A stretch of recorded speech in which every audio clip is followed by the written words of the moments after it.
this video we will discuss properties of AM. AM mean arithmetic mean. Arithmetic mean की properties course code 1429, 1430 और 1350 में मौजूद हैं। इसके अलावा मैट्रिक और इंटरमीडिएट के स्टूडेंट्स के लिए भी मुफीद है। वीडियो स्टार्ट करते हैं। फर्स्ट प्रॉपर्टी हमारे पास, the sum of the deviation of observation from their mean is zero. इसका मतलब यह है कि अगर आपके पास एक ऑब्जर्वेशंस दी गई हैं, ऑब्जर्वेशन मतलब कोई वैल्यूज़ दी गई हैं, आपने उसका मीन निकाला है और हर एक वैल्यू को उसके मीन से डिवाइड किया है तो आंसर हमेशा ज़ीरो आता है। Sigma y minus y bar equal to zero. y mean observation और y बार का मतलब मीन। अगर हम हर ऑब्जर्वेशन को मीन में से माइनस करें और फिर उनको जमा करें तो आंसर ज़ीरो आता है। इसके एक एग्जांपल ले लेते हैं। जैसे हमारे पास फॉर एग्जांपल ऑब्जर्वेशन और 2, 4 और 6। सबसे पहले तो इसका हम लेते हैं मीन। मीन निकालने का फार्मूला होता है सेग्मा x बाय n। सेग्मा का मतलब होता है जमा। इन तीनों को आपस में जमा करें। 2 + 4 + 6 बाय n का मतलब नंबर के टोटल हैं कितनी, 1 2 3 इक्वल टू 2 + 4 6, 6 + 6 12, 12 + 3 3 1 ज़ा 3 3 4 ज़ा 12। सो हमारे पास मीन आता है 4। अब बारी है ये देखने की जो हमारे पास प्रॉपर्टी है क्या वो सही साबित होती है या नहीं। हमने हर ऑब्जर्वेशन में से मीन को माइनस करना है, यानी कि 2 में से मीन को माइनस करेंगे, 4 में से मीन को माइनस करेंगे और इसके अलावा 6 में से जो मीन का आंसर आया है उसे माइनस करेंगे। 2 - 4 equal to -2, 4 - 4 0 and 6 - 4 equal to 2। अब उसके बाद है हमने इन तीनों को जो आंसर आए हैं इन्हें जमा करना है। -2 + 0 + 2 इक्वल टू, ये 2 इस 2 से कैंसिल तो आंसर आपके आएगा 0। अब कोई भी बड़ी वैल्यू ले लें आंसर हमेशा यही आता है। सो हम यहाँ पर लिख सकते हैं हिंस रूट बस साबित हुआ कि सेग्मा y माइनस वाई बार के अगर हम ऑब्जर्वेशन में से मीन को माइनस करें और फिर उसको जमा करें तो आंसर हमेशा हमारे पास होता है 0। सेकंड प्रॉपर्टी में हमारे पास एक फार्मूला है जो क्या होता है कंबाइंड मीन का। इस फार्मूले के मुताबिक अगर आपके पास 2 या फिर 2 से ज़ायद ग्रुप हों, ज़ायद ग्रुप का मतलब कि ऑब्जर्वेशन के आपके पास जो क्वेश्चंस दिए गए हैं या फिर ग्रुप दिए गए हैं वो 2 हों या फिर उनसे ज़्यादा हों और आप हर किसी का अलग अलग मीन फाइंड करें, यानी कि इसका अलग मीन फाइंड करें और इस वाले का अलग मीन फाइंड करें। फाइंड करने का एक फार्मूला आपके पास दिया जाता है जो कि होता है YC का मतलब मीन कंबाइंड इक्वल टू, अब दो आपके पास 2 ग्रुप्स हैं, एक Y1 और एक Y2 और इन दोनों के अलग-अलग मीन फाइंड आपने करने हैं। तो आप क्या करेंगे, पहले को नंबर से मल्टीप्लाई करेंगे, फिर प्लस, फिर दूसरे वाले को नंबर से मल्टीप्लाई करेंगे और उसके बाद दोनों के नंबर्स को आपस में ऐड करेंगे। फ़र्क सिर्फ इतना है कि पहले आपका फार्मूला था सेग्मा NY बाय सेग्मा N। सो अब फार्मूले में एक बार एक ग्रुप की वैल्यू और दूसरे बार दूसरे ग्रुप की वैल्यू है और उसके बाद इन दोनों के नंबर्स को आपस में ऐड करना है। तो हमारे पास फार्मूला बनता है Y combined equal to sigma N mean by sigma N। इस फार्मूले की मदद से क्वेश्चन सॉल्व करते हैं। फॉर एग्जांपल हमारे पास 3 ग्रुप हैं, ग्रुप 1, ग्रुप 2 और उसके अलावा ग्रुप 3। एक ग्रुप में हमारे पास 5 स्टूडेंट्स हैं और जिसका मीन हमारे पास आया है 60। इसके अलावा अगले ग्रुप में हमारे पास 10 स्टूडेंट्स हैं जिसका मीन हमारे पास आता है 80।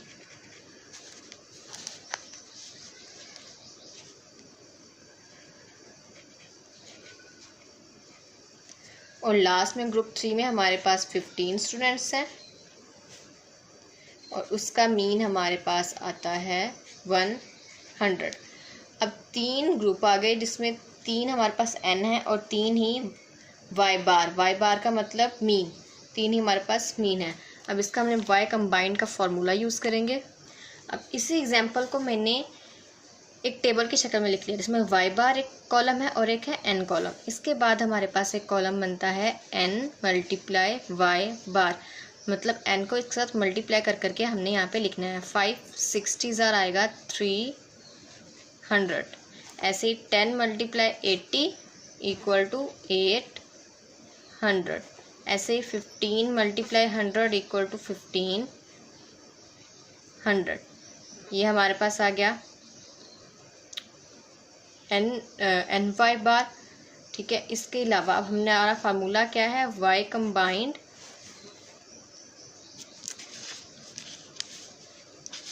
Equal to sigma N Y by N. Sigma N का मतलब इन तीनों n को आपस में हमने प्लस करना है।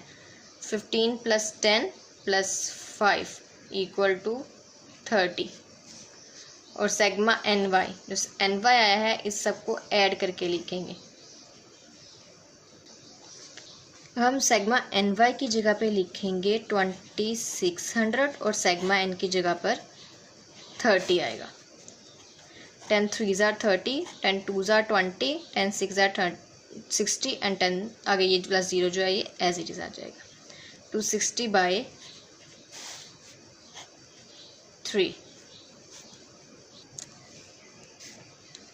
86.67। सो सेकेंड प्रॉपर्टी में हमारे पास एक फार्मूला था जो कि था y कंबाइन का, कि अगर हमारे पास 2 या 2 से ज़्यादा ग्रुप्स हों और सबके अलग-अलग नंबर और मीन मालूम हो तो हम सबको ऐड करके उसकी वैल्यू को ऐड करके उनको डिवाइड कर देंगे। ये एक फार्मूला था बस। चलते हैं थर्ड प्रॉपर्टी की तरफ। थर्ड प्रॉपर्टी हमारे पास the sum of the square of observation from their mean is minimum. ये फर्स्ट प्रॉपर्टी से थोड़ा रेलिवेंट है। अगर हम मीन लें, हमारे पास ऑब्जर्वेशन है उनका मीन लें और उसके बाद हर ऑब्जर्वेशन में से मीन को माइनस करें, फिर उसका स्क्वायर लें और फिर उनको ऐड करें तो आंसर मिनिमम होता है, यानी कम से कम। अब उन्होंने यहाँ पे 2 फार्मूले दिए गए हैं, एक तो है हमारे पास अनग्रुप डेटा के लिए और दूसरा है ग्रुप डेटा के लिए। लेकिन इसी प्रॉपर्टी के अंदर इंक्लूड किया गया है कि इट्स मीन, इसका मतलब है that we take the sum of square observation from the value a other than y, यानी कि इसके अंदर जो हम वाई बार यूज़ करेंगे उसकी जगह पे हम वाई बार नहीं बल्कि कोई और वैल्यू यूज़ करें तब आंसर मिनिमम आता है। यानी कि अगर हम मीन यूज़ करेंगे तो हमारा आंसर मैक्सिमम या फिर 0 आ सकता है। अगर हम उसकी जगह पे कोई और वैल्यू, जैसे कि अगर हमारा मीन 4 है तो हम 3 यूज़ कर लें, मीन अगर 6 है तो 5 यूज़ कर लें, तब हमारा आंसर मिनिमम आएगा। इस प्रॉपर्टी को समझने के लिए एक एग्जाम्पल देखते हैं। फॉर एग्जाम्पल 2 4 6, जो ऑब्जर्वेशन में पहले ली थी वही ऑब्जर्वेशन ले लेते हैं। सबसे पहले तो पहली बात इसमें पूरी करते हैं कि इसका हम लेते हैं मीन। मीन लेकर हमारे पास आंसर आया था 4। उसके बाद हम इस सारे को माइनस करते हैं। तो जब हमने माइनस किया था कि 2 - 4, 4 - 4 और 6 - 4, लेकिन इसमें एक चेंजिंग है, हमने माइनस लेके उसका लेना है स्क्वायर। 2 - 4 -2 स्क्वायर 0 और 6 - 4 2 का स्क्वायर। हमारे पास आएगा -2 का स्क्वायर लिया 4, 0 2 का स्क्वायर लिया 4। अब लास्ट में जो हमारे पास आंसर आए हैं उन्हें हम ऐड करेंगे तो 8। ये तो मैक्सिमम हो गया मिनिमम होने की बजाय, मीन तो 4 था। अगर हम मीन की जगह पर कोई न्यू वैल्यू ऐड करते हैं, जैसे कि अगर हम यहाँ पे 3 लिखते हैं,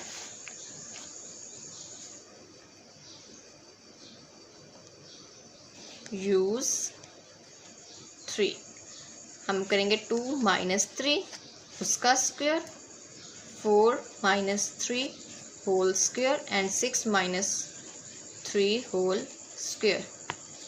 2 माइनस 3 माइनस 1 का square, 4 minus 3 1 whole square and 6 minus 3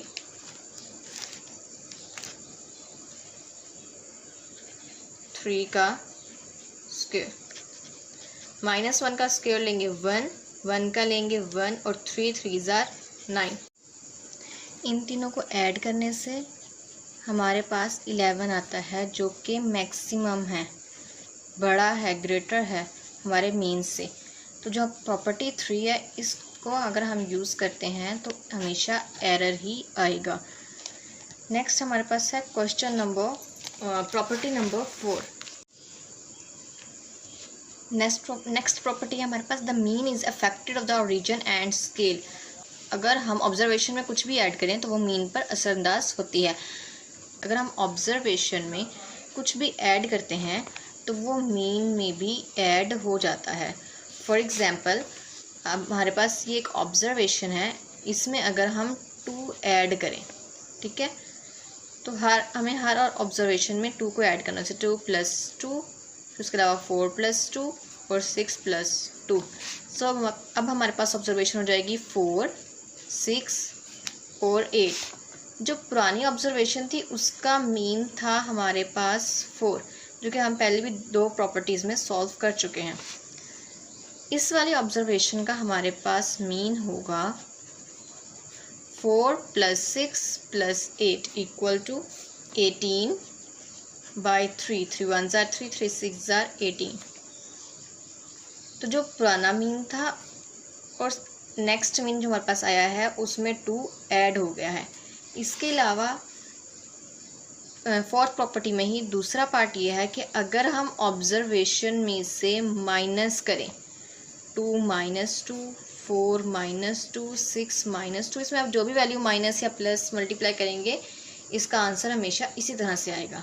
2 - 2 0, 4 - 2 2 and 6 - 2 4। इसका अगर हम मीन लें तो हमारे पास आता है 6/3, 3 2 जार 6। जो हमारे पास एग्जैक्ट मीन आया था, एक्चुअल मीन, वो था 4। ऑब्जर्वेशन में -2 करने से हमारे पास जो मीन आया है वो है 2। इसमें भी 2 माइनस हो गए हैं। इसके अलावा इसी का थर्ड पार्ट है कि अगर हम 2 को मल्टीप्लाई करें ऑब्जर्वेशन के साथ, 4 2 जार 8 और 6 2 जार 12, और फिर इसका मीन लें। जब हम इसका मीन लेंगे तो हमारे पास आएगा 3 1 जार 3, 3 8 जार 20। एक्चुअल मीन था 4, मल्टीप्लाई करने से मीन आया हमारे पास 8, यानी कि आंसर में भी 2 मल्टीप्लाई हो गए हैं। इसके अलावा एक और इसमें पार्ट है कि अगर हम डिवाइड करें, हमारे पास न्यू ऑब्जर्वेशन आती है 1 2 3। इसका मीन लेने से 3 1 जार 3, 3 2 जार 6 2। एक्चुअल मीन 4 था और ये 2, मतलब इस 4 में से भी 2 डिवाइड हो गए हैं, हमारे पास आंसर आया है 2।